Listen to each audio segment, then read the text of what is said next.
Early American foreign policy, 1783 to 1812. Foreign policy should protect a community from outside threats. During the colonial period, the British military protected colonists. The British Navy and the British Army protected colonists from other European rivals as well as Native American threats. Colonists, though, rebelled against their British protectors and declared that the British Army and the British Navy were foreigners. They fought a war against the people that were protecting them for the previous 200 years. The Revolutionary War victory was unlikely. The colonists were peons. The word peon refers to someone who is incredibly small and weak.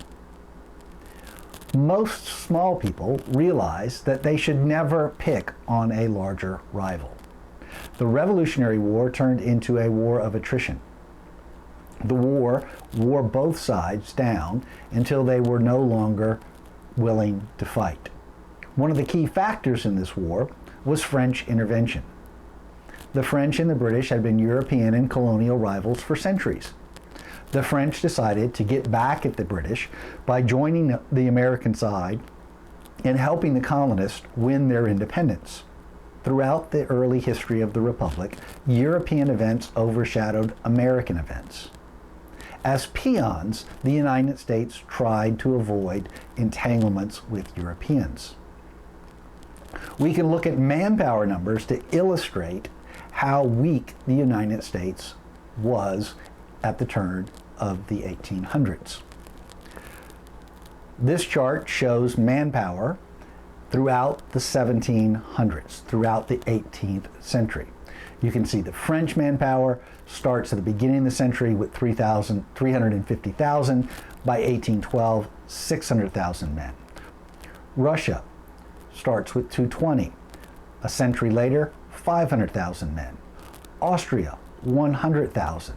By 1812, 250,000 men.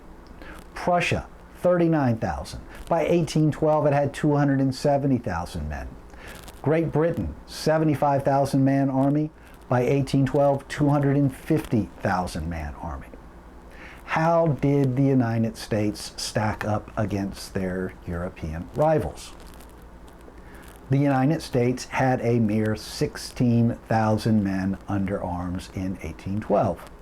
The United States was a peon.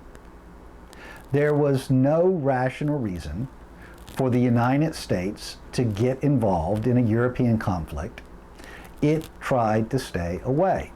The problem then for early Republican leaders was that the United States was too small to get involved in world affairs.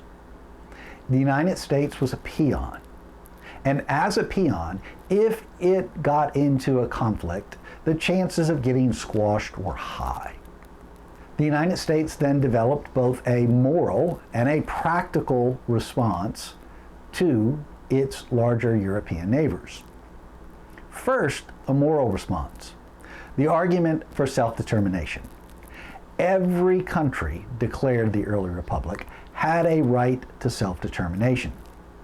It was wrong for one country to rule over another. That was the whole purpose behind the Declaration of Independence. That when in the course of human events, one group of people gets frustrated with another group of people, they should be able to break away and form their own government. Self-determination. As an independent state, the United States argued that every country around the world, every people around the world, has a right to self-determination. Therefore, it was wrong to meddle in foreign affairs. The United States would stick to itself. Practically speaking, then, the United States practiced isolationism. Isolationism is the belief that a country should limit contact with outsiders. As a small republic compared to its European rivals, the United States isolated itself, tried to limit its contact with outsiders, because if it did get involved, in all likelihood, the United States would get squashed, losing its self-determination, losing its independence. Everything the colonists had fought for in the previous 20 years would be wiped away in one fell swoop with a foreign war.